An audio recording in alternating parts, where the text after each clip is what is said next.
Chulin Daf Chof Gimel. The Gemara previously had a question regarding a bird that reached the stage of the feathers yellowing. The Mishnah said that for both by a tor and by a bnei yoina, it's puzzle at this stage. And so Reb Zera had a question, and he wants to know, is it puzzle because it's a suffix? We're not sure if it's considered old or young, and therefore for a tor it could be too young, and for a bnei yoina it could be too old, and that's why we say at this stage it's puzzle. Is it just because it's a suffix? Or is it because it's at its own stage that's neither old or young, and therefore it's puzzle, not because we don't know, but it's puzzle me'ikar adin, because it's its own stage, intermediary stage between old and young, and therefore midin vadai, it's puzzle for a tor and a bnei yoina, because the tor needs old and a bnei yoina needs young. So the Gemara ended off with a kasha on Rava, that Rava says, you see from the Brisa that you need a pasuk to exclude this stage of yellowing of the feathers. And if you need a pasuk, obviously the pasuk is coming to teach you a din. It's not coming to reveal to you that there's a suffix. We don't need the Torah to reveal to us that there's a suffix. It must be from the fact that the Torah is saying min ha-Torah and min bnei yoina, to exclude some term, some bnei yoina, which the Brisa explains that it means to exclude the bnei yoina and tor that are at the yellowing stage. So you see that it's midin vada and not midin suffix.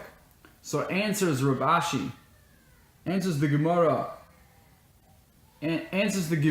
to defend Reb Zera's question and say that it's still going to be a question, and the pasuk that you brought is not really needed for that. Really,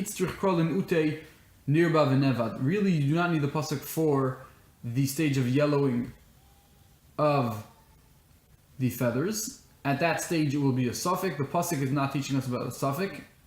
What is the pasuk needed? To exclude nirba and ne'evad, and Rashi explains that the brisa that the Gemara brought before that sounds like it darshaned from min ha-Torah that the yellowing stage is possible. That's only in asmachta ba'alma, and we don't really learn from the pasuk. What we do need the pasuk is for a nirba and ne'evad to tell you that an animal that a human had relations with that animal, fornicated with that animal, or was ne'evad, or it was worshipped as an avodah zarah, so that bird right now is going to be excluded from its qualification to be a carbon. It's right now disqualified. And that's what we learn from min ha-Torah. Continues the Gemara. I would think, the Gemara is going to give a reason why I would think that it's fine, even though we know by other korbanos that a nirba and ne'evad is disqualified. So why do I need a specific verse by oif? Says the Gemara, I would think, since the pasuk says ki moshchosam bohem mumbam, the pasuk by mumim says ki moshchosam bohem, its corruption is in it, mumbam, the blemish is in it. Vitana de Rabbi Shmuel learnt kol makom shenemar hashchasa. Anytime it says hashchasa in the Torah, eina ela dvar erva v'avodas kechavim. It's a code word for dvar erva, which means something that has to do with illicit sexual relationships, v'avodas kechavim, and idolatry. How do we know? Dvar erva diksiv ki shchitz kol basar es darkei ela aretz. It says by Noach, before the Mabul was brought onto the world, it says the reason why the great flood is going to come is because all flesh has corrupted its path on the earth. And we know that refers to sexual improper behavior, because the previous paragraph, right before Pashas Noach, says, "Vayir'u bnei ha'elokim es v'nosa adam ki tovos heina."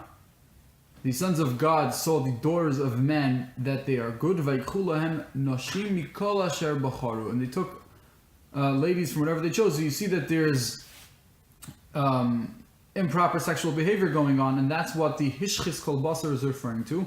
So from Parshas Noach, you see that the word hashchasa is a code word for dvar erva, and avodas kechavim, and you also know that it's a code word for avodas kechavim diksiv, because it says in another pasuk, pen tashchisun, you might be corrupted, vasisem nochem pesel, and you make yourself an idol. So you see here that when the pasuk says ki mashchasam bohem mumbam, mashchasam is a code word for a nirba and a nevad. And I would think that kol shehamum paisel boy, anything, because the pasuk puts mashchasam bohem and mumbam together, I would think that only something that hamum paisel boy, that a blemish disqualifies the animal as a korban, then also davar erva v'avodas kechavim paisel boy. So too, a dvar erva and something that was worshipped is disqualified. But kol she'eina mum paisel boy, something that that a blemish will not disqualify. So also ain't dvar erva v'avodas kechavim paisel boy. V'hani oifas, and these birds hoyil v'loy paisel behumuma, since a blemish does not disqualify them. Only animals are disqualified if they have a blemish, but birds aren't. So then, and how do we know this? The concept of purity, meaning that the animal is complete and whole, tamus, v'zachrus, and that it has to be male, is only by a behema. The ain tamus only by an animal sacrifice, but ain tamus v'zachrus, there's no concept of complete, non-blemished animal, v'zachrus, and male animal by oifus. So therefore, I would say, since there's no concept of mum by oifus, so too, ema dvar erva v'avodas kechavim namiloi, that the concept that's juxtaposed to the disqualification of blemish, i.e. moshchasam, which is a code word for dvar erva and avodas kechavim, I would say that dvar erva and avodas kechavim namiloi livsol behu, since it doesn't have the disqualification of blemish, it won't have this disqualification too. Kamash malon, the pasuk by us, min hatorim, that tells you that a bird that was nirba or nevet is also excluded and disqualified from being a korban. And right now, that's what the pasuk is being used for. It's not being used for this intermediary stage of the yellowing of the feathers, and that can still be only pasal misafik, and Rav Ashi's and Rav Zera's question is still standing. We find a similar discussion in the beginning of the final chapter of Masechta Yoma regarding a koi or a kevi, an animal that's a suffik chai, a suffik behema. Also, the Gemara discusses, is it just a suffik or is it a beria b'fnei atzmai? If you want to see over there, and parenthetically, Dr. Felix says that this is the koi, and he calls it a wild sheep in English, but the official term is Ovis Musimon. So he identified what the koi is. But you see here a similar question as to whether something is really a suffix or it's its own breed and it's puzzle on its own right. The Gemara is going to continue with a few other shilos regarding things that have a similar discussion to them. Bai Rav Zera. Rav Zera asks, so Omer Harei Olai Oilas Behema. If someone says, I want an oila, I want to donate an oila, and min ha'ayil or min ha'keves, he says it's either from the ayil or from the keves, I'll bring one or the other, and he'll be able to choose whichever one he wants. He'll fulfill his obligation. So a keves is a sheep, a male sheep that's within 1 year old. That's less than 1 full year. An ayil is a sheep, a ram, it's the same exact species, but it's older, it's from 13 months and on. And now this person, Hevi Palgus, he brought a Palgus. A Palgus is an animal discussed in Masechta Para, in the first chapter of Masechta Para, and over there, some Tanaim call it Palgus, some Tanaim call it Noiked, and some Tanaim call it Parchadigma.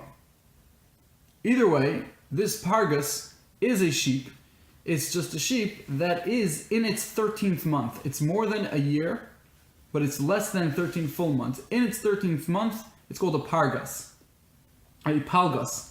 which means is halfway in between childhood and adulthood. Some type of word that means adolescence or something. So this palgus is a suffix,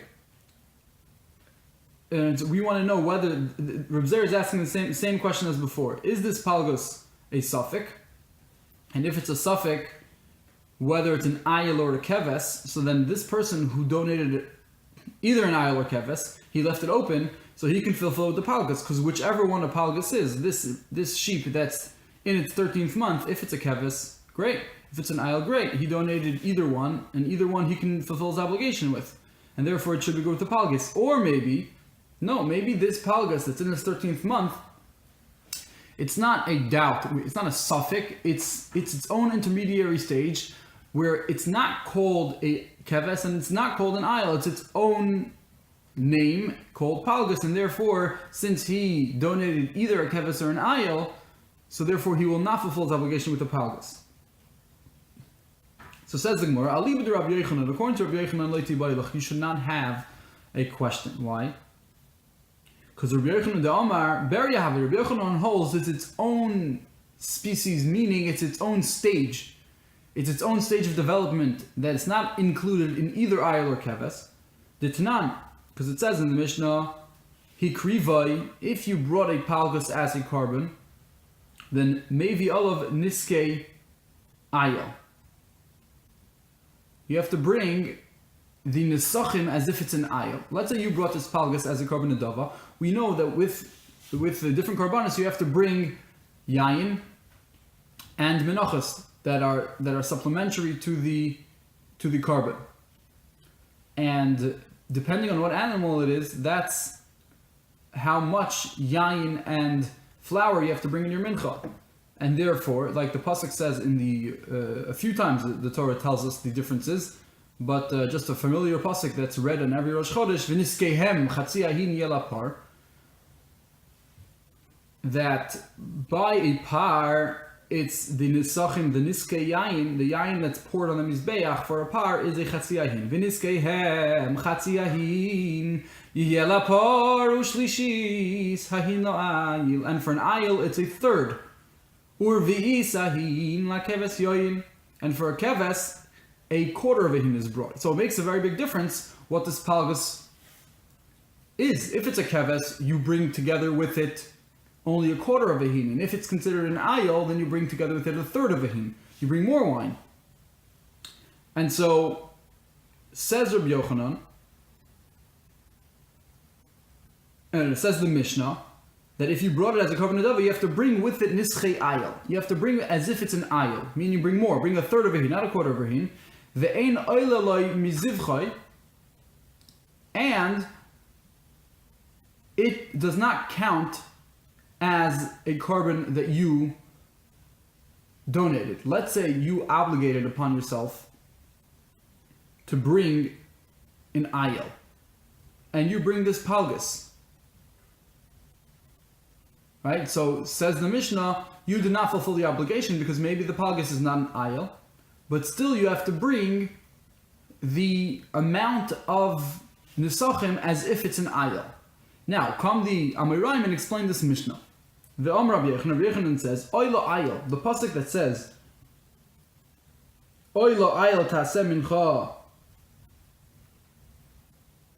The extra word oy teaches us, l'rabbeis es a palgos, that a palgos has a din just like an ayil. And therefore, regarding the sachem, it's going to have to bring a shlishi sahin like the nesachem of an ayil. And therefore, the Mishnah says you have to bring like niske ayil.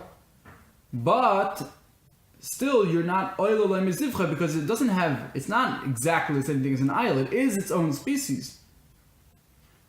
And therefore, you're not yoytze as an ayil because it's not an ayil. All we learn out from the pasuk is that the nesachim are brought, just the amount of nesachim that are brought are the same amount as an ayil, but not that it is an ayil.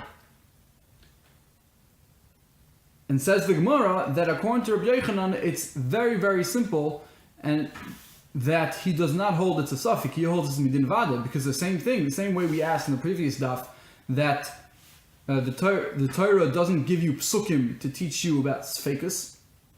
The Torah teaches vadai dinim, and if something is mesupik, the Torah just won't tell us, and then we'll be mesupik and go to chumrah. And same thing over here. Rabbi Yochanan uses the pasuk oy lo ayel to teach me that a palgus has a din regarding the sachem like an ayel. So according to that, must be palgus is its own burial, because if it's a suffix, so the Torah would not write a pasuk for us to learn it down. It'll just stay a suffix and it will go to chumrah. From the fact that the Torah has a word oy to teach us the palgus is nesachim, so you see that the palgus is its own burial. So according to Rabbi Yochanan, this person who donated, back to Reb Zera's question, this person who donated either an ayel or a keves, he will not be yaitze with a palgus, because a palgus is neither ayel nor keves. Kiti bayalach, but you will have this question, aliba de bar pada, according to bar pada. The Omar bar pada holds that the understanding in the Mishnah that says that if you bring a palgus, you may be of niske ayel, the ein ayel lo mizivchai, that he holds that means maisi umasni. You bring it and you make it tanai, and you say that you bring this palgus, and you make a condition and say that if it's a keves, so then only a quarter of the yayin should be its nesachim, because it's a keves, and you only need a quarter of a hin. So only a quarter of a hin of the yayin that you're going to bring will be considered the nesachim of this animal, of this carbon, and the rest, the difference between a half and a third, between a quarter and a third, because you're bringing a shlishi sahim, that should be just an adava on its own right. That should be an adava of yayin to the mizbeach. It should be its own independent donation, because it's not related to the carbon, because it might be a keves. But on the tzad that it's an ayel, so then I want the entirety of the yayin, the whole entire shlishi sahim, to go on to the mizbeach as a nesachim for the ayel. So Bar Pada says that you have to bring the nesachim like an ayel, because it might be an ayel. So we would have this question even according to Bar Pada, because mi amrinam be'ayel l'keves masne, but beberia loy masne. According to Bar Pada, is Bar Pada saying that you have to make a condition as to whether it's a keves or an ayel, but if it's its own burial, that you would not make a condition? Meaning, when you bring this yayin, according to Bar Masna, you are making, according to Bar Pada, you are making a tna, you're making a condition and saying that if it's a keves, only a quarter of the yayin, and if it's an ayel, then the entire third of the ayel, the entire third of the yayin. And the question the Gemara is having with Reb Zera, according to Reb Zera in Bar Pada, the question would be, do you have to make a three-part condition according to Bar Pada? It might be a keves. This palgus might be a keves. If it's a keves and you only bring a quarter of the yayin as a nesachim, and the rest of the yayin is an adava, or it's an ayel, and the entire shlish hahin is the nesachim, and no part of it is just an adava, or you have to make a third part to the condition. If it's neither an ayel nor a keves, it's its own burial, it's its own species, it's its own name, it's neither an ayel nor a keves, so then you have to make a third condition and say that because the Torah never says how much a palgus has to bring, and he does not darshan oila ayel like Rabbi Yochanan, therefore the entire thing has to be an adava. So the Gemara's, Reb Zera's question would manifest in Bar Pada's shita as like this. Do you have to be masna in three directions, keves ayil or palgos, and in the third shita of palgos, the yain that you, the third possibility of palgos, you're making a condition that if it's a palgos, then the entirety of the wine will go as a nidav on the mizbech, because the palgos doesn't have a nidav at all. Or oidilma,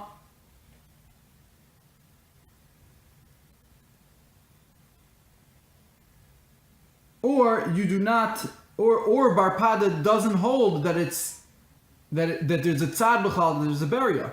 Meaning that either barpada holds you do have to make a 3-pronged conditions, or you hold no, you have to make only a 2-pronged condition, because to him it's only a suffix whether it's an ayil or keves, not a suffix as to whether it's its own barrier. And that's Reb Zera's question. So let's read this inside again. Kiti bailach. You should have your question, Reb Zera, according to Aliba de Barpada, the Omar Maisi Umasni, according to Barpada, who says you bring it and you make a condition. He argues on Rabbi Yochanan, who says you bring exactly like an ayil midin vada. He says no, you have to bring it on condition. Mi amrinan be'ayil v'keves masna. Do we say that he makes a condition regarding if it's an ayil or it's a keves, a 2-part condition. The barrier loy masna. But he doesn't make a third part to the condition that maybe it's a barrier, and if maybe it's its own barrier, it's its own breed, it's its own stage in development that's neither ayil nor keves, and therefore it's not chayv in nesachim at all, and the whole thing would be a nedava.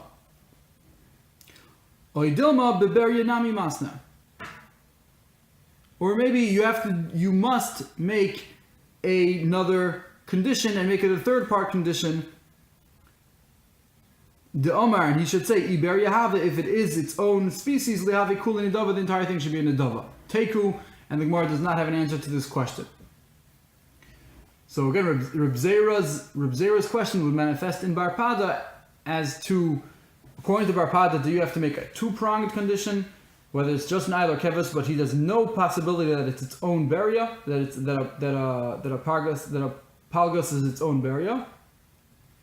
Or the other type to say is no, it is its own barrier, and therefore you have to make a 3-pronged condition and say either it's an ayil or a keves or a palgos. Continues the Gemara. Bo'i Reb Zera asks another similar situation. If I say I want to bring the breads of a taida, he donates, he makes an obligation on himself, makes a neder to donate breads of the korban taida, min hachametz or min matzah, either from chametz or matzah. Now the halacha really is, and we'll see later on the Gemara talks about it, is that a taida, a korban taida, comes together with many breads, and some of them are chametz and some of them are matzah, but he donated either chametz or matzah, which means he would fulfill his obligation whether he brings chametz or whether he brings matzah. And what did he do? Behavi se'ar, and he brought se'ar. What's se'ar? Se'ar means sourdough. And sourdough is in between, right? In between matzah and chametz. It did have some yeast affect the bread a little bit, and it's more than matzah, but it didn't reach chametz yet. And therefore it's in between chametz and matzah, and he wants to know, can he fulfill his obligation with se'ar, with sour bread?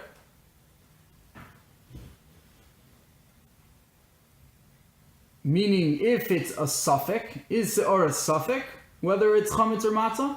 And since it's a suffix, whether it's chametz or matzah, he would be yaitze, because he obligated to bring either one, and so whichever one it is, he's yaitze. Or se'ar, no, se'ar, it's his own shame, it's its own thing, and therefore it's neither chametz or matzah, and he won't fulfill his obligation. Asks the Gemara, se'ar diman, what type of se'ar are you talking about? What stage of sourdough do you mean? What stage of dough that rose a little bit that managed to become a little bit chametz, are you talking about that it's in between the stage of chametz and matzah? Is are the Rav Meir l'Rav Yehuda? If you mean the se'ar of Rav Meir, there's a machlokes between Rav Yehuda and Rav Meir as to what the se'ar the Torah talks about is. Rav Meir holds, as long as hichsifu paneha, if already the top of the bread looks a little bit tinged, it changed color a little bit, it became a little bit silvery, so then already it's considered se'ar. According to Rabbi Yehuda, no, you have to wait even more for it to crack, to make cracks. And then if it cracks like the horns of grasshoppers, that's the way the horns of grasshoppers are very thin. So too, when you have thin cracks in the dough, that's already considered se'ar. That's a machlokes between Rabbi Yehuda and Rav Meir in the Masechta Pesachim. So says the Gemara, what se'ar are we talking about? Isar de Rav Meir Rabbi Yehuda. If you mean the se'ar of Rav Meir of Ichsifu Fonel, that the dough started tinging a little bit already. According to Rabbi Yehuda, that's a matzah malaisa. That's already considered, that's 100% matzah. That's not, according to Rabbi Yehuda, that's not se'ar. So if he brought that, it's good, it counts as matzah. Either Rabbi Yehuda or Rav Meir, if you're bringing the se'ar of Rabbi Yehuda, which is the se'ar that has the cracks already, according to Rav Meir, it's chametz. It's already 100% chametz. So then he's also yaitze. Either Rav Meir or Rav Meir, and if you're bringing the se'ar of Rav Meir, meaning the se'ar that changed color already, hichsifu paneh, it tinged a little bit. L'Rav Meir, according to Rav Meir, midalaki olei, since according to Rav Meir, you would be chayav malchus, you'd get lashes, and you would transgress the issur of eating se'ar on Pesach. So then chametz, also according to him, it's considered chametz, so it should be fine. Meaning se'ar, according to Rav Meir, his se'ar is really chametz, and therefore over here, also he would fulfill his obligation, according to Rav Meir, of chametz. It would be considered chametz. Ella, says the Gemara, the question is the Rabbi Yehuda le Rabbi Yehuda. Rabbi Yehuda's se'ar, which he says it means when the bread starts cracking already. So according to him, according to Rabbi Yehuda, my sfeika havia, is it a suffix whether this se'ar is considered chametz or matzah, and therefore he would be yaitz, since he made a neder of either suffix or either matzah or chametz, and therefore he's yaitz. V'nafik b'man of shach, and either way he's going to be yaitz. Oidilma ber yehu, maybe it's its own stage. It's not called chametz and it's not called matzah. It's called se'ar. It's in between chametz and matzah, but it's its own stage, and therefore he won't be yaitze. This person who was needed to bring either chametz or matzah won't be yaitze with se'ar, because se'ar is neither chametz nor matzah. Now the Gemara is going to continue to pose a question to Reb Zera's query.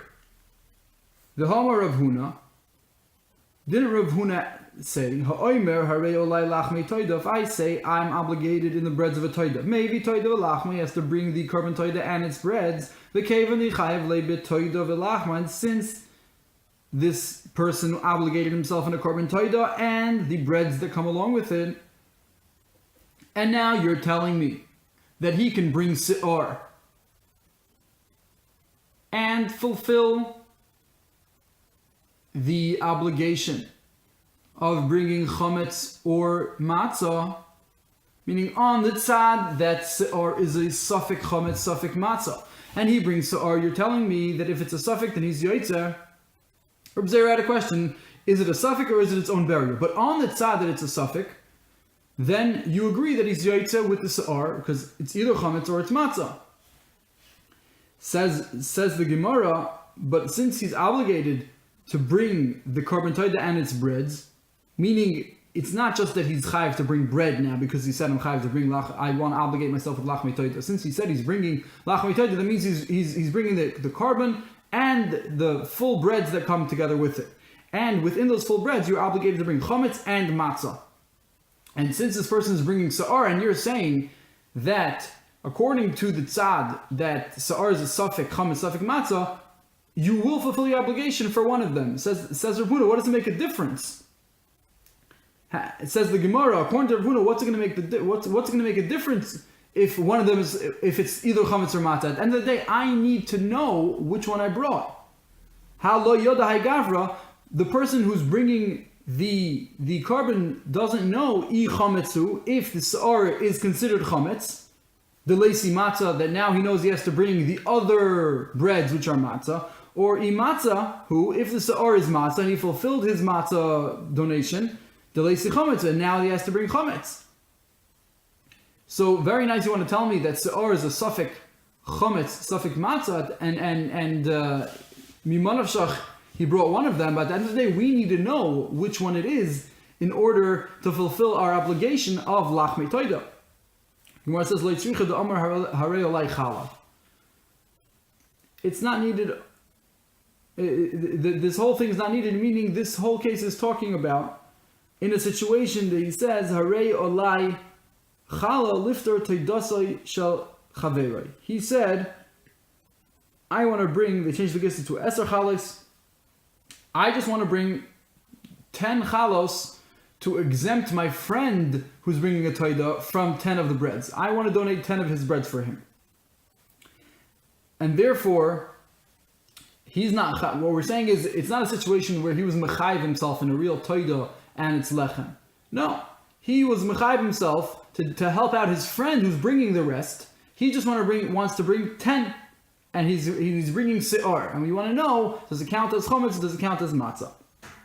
He wants to be, he says, Arei alai, chala lifter toidasoi shel ploni, to exempt my ploni, his friend's carbon. Says the Gemara, soif, halo yoda gavra.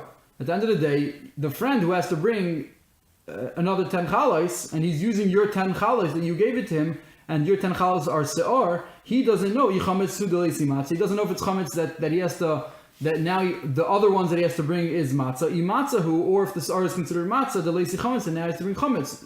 So either way, it doesn't make a difference. Even though you're donating the 10 breads to someone else's taida, the one who's bringing it has to know what it is in order to know which blanks he has to fill and what he obligated, which he fulfilled already. The Gemara says, Leitzricha. So this whole thing, you're right, this whole thing is not needed only for the following case. Deloy Omar Liftar, he didn't say to pater anyone, and you're right, if anyone's trying to fulfill their obligation of lachmei toida with this, it's not going to help, because at the end of the day, we got to know which one it is. We got to know, it's a suffix, and we got to know whether it's chametz or matzah, and we don't know. But over here, we just want to know if Meifak Gavra Yidei Nidra, if was he Yoitze his neder, Nafik, Oiloi Nafik, or he wasn't Yoitze, Teku, and it's a Shaila. Meaning, all we're discussing over here is not whether you're Yoitze, your Chiyuv of Lachmei Toida. This person, he said that he wants to donate 10 breads of Chametz or Matzah. That's all he said. Now we want to know if he donates Sa'ar, is he Yoitze his neder? Did he fulfill his vow? And you're right, really with the breads of Sa'ar, we will not be able to do anything because we don't know whether it's chametz or matzah. And Rashi says we're going to have to be paid it. So those breads that you bring, we're not going to be able to use at all. But he doesn't care about that. He doesn't care whether you're going to have to use them or not. At the end of the day, he vowed something, and he wants to know whether he fulfilled his vow. And therefore, we say, yes, you fulfilled your vow if you bring Sa'ar, because it's either Sa'ar, it's either Chametz or Matzah. And you said, and your original obligation was either Chametz or Matzah. Continues the Mishnah. Kosher b'para pasul be'egla. Whatever is kosher for a para aduma is pasul for an egla arufa. What's kosher for an egla arufa is pasul b'para.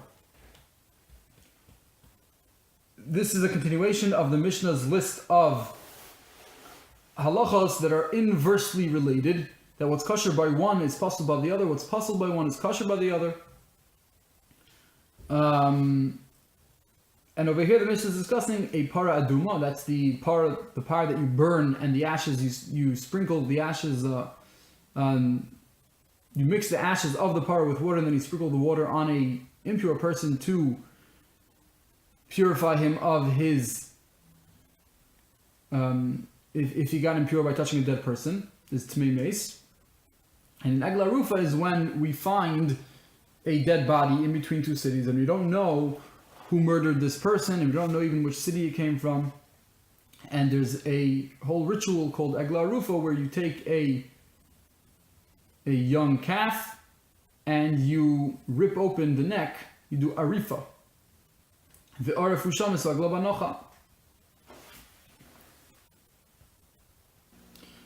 So says the Gemara, Tan Rabbanan, para b'shchita kshera, ba'arifa psula. A para is kosher only with slaughter, and arifa, but if you just decapitate it with a knife, then it's pasul. Egla is ba'arifa kshera, is kosher with decapitation with a knife, but b'shchita it's psula. Nimtzeis, we find what's kosher by para is pasul by egla, what's kosher by egla is pasul by para. Now asks the Gemara, hey para kshera ba'arifa mikal v'chomer, maybe para should be good with arifa with the kal v'chomer. Uma egla shelo yuchshur, if even an egla that lo yuchshur b'shchita. Shchita does not work, but yuchshuru ba'arifa, arifa is okay. Para shehuchshur b'shchita, para that shchita does work. For sure arifa should work, and it didn't shehuchshuru ba'arifa. Says the Gemara, Amar Kra, v'shochat v'chuka. By para aduma it says v'shochat, and then it says also zois chukas ha-Torah. When the Torah says something's a chayk, then this is the law. This we learn from that word that it's me'akev, that it must be this way, and there's no way out of it, and therefore you must do the shchita and not the arifa. B'shchita'in ba'arifa loy. Ad kan chulin daf chaf gimel.